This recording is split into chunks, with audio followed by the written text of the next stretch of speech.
Good morning, people. More sort of an afternoon, but yeah. So this is what we have.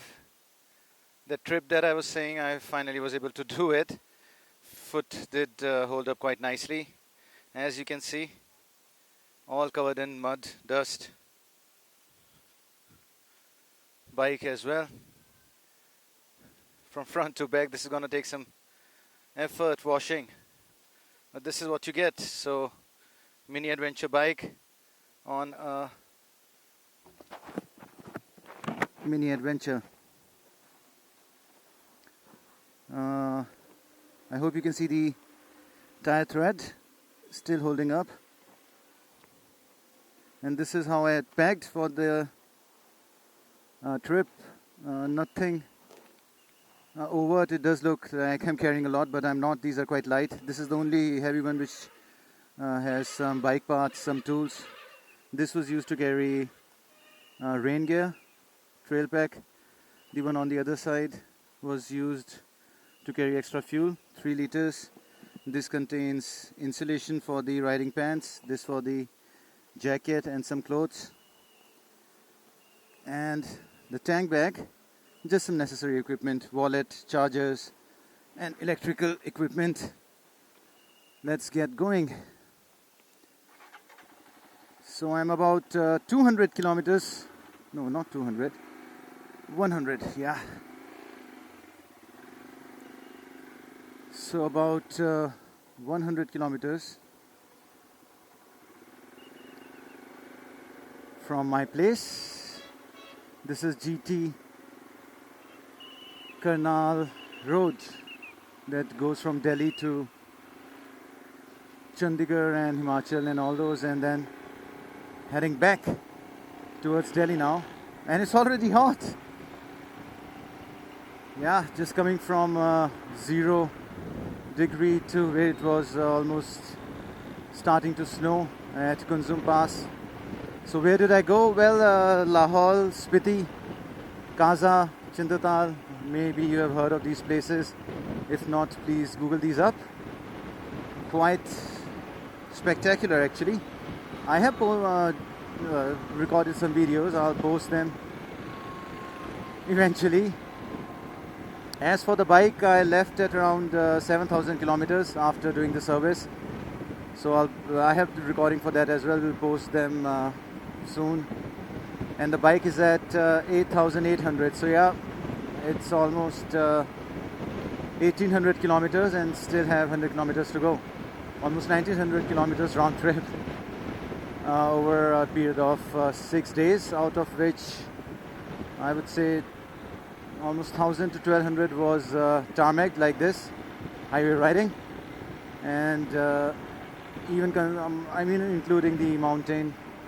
The road to Shimla was okay, so I went to Shimla and then from there did the Kaza and the nearby region, and from there went to Kunzam Pass, then Chandra Tal, then headed back to Batal, from Batal to Rohtang, and Rohtang to Manali.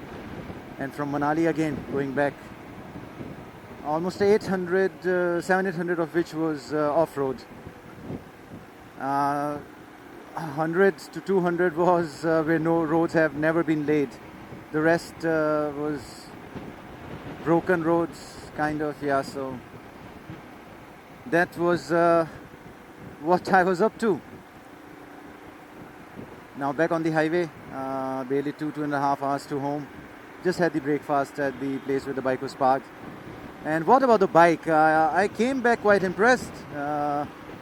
Yesterday when I reached Manali, I got signal. My friends started calling me, and a few of them asked, how did the bike do? Anything went wrong? And they were surprised that nothing went wrong. I was kind of as well. But I was keeping everything in within my limits. I was not going overboard anywhere, even on the off-road patches. It was not like I was just jumping over rocks, just staying within my means, within my limits, whatever I knew I could manage, whatever speed I could manage. So more sort of trail riding, dirt riding, all of it just included. And yes, the bike did do well. No problems. I did lube the chain every morning. That is needed to be done because there's a lot of slush, mud, water, everything, and cleaned it after 1,000 kilometers. So after 3 days, I cleaned the chain as well. Other than that, yeah, the top nut stayed in position, but the lock nut did come loose. That was expected. I know some more work is needed there. And other than that, nothing, absolutely nothing. Even in the high altitude, the fuel injected worked as is expected. No loss of power. Not that much of the power was needed there anyways, but whatever was needed was provided to sail through all the water crossings. And there were quite a few, not as deep as you might have heard on the Kaza to Manali route, but yeah, there were quite a few and in bad shape.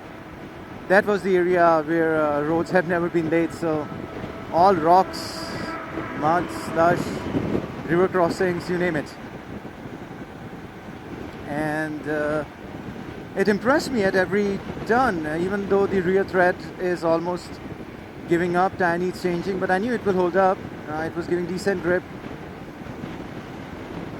Mileage I have not exactly calculated, but fared quite well there as well. Other than that, nothing. I mean, just absolutely nothing. Yes, the full stand did hit a rock here and there, flying off the rear tire, but yeah, checked for the fasteners, nuts, bolts, everything was intact. I do that occasionally at home as well, so nothing was going off except for the lock nut, which I had to tighten on 2 occasions, after 2 days and then again 3rd day after too much of off-roading. And that is my piece of advice for you. If you are going off-roading, just mark it like I have showed in the other videos, so that you know, okay, this is the place where I have adjusted it correctly, so that it is not making any noise, not too tight. And then keep an eye out for that when you're headed to the highway or off-roads. If it moves, just tighten it, bring it back to the same position. Earlier the top nut also used to loosen up, but after I scraped off that powder coating, that has not moved. So that was not an exercise in futility. You just have to remove it and then take care of the bottom part carefully and just scrape the powder coating off of there as well.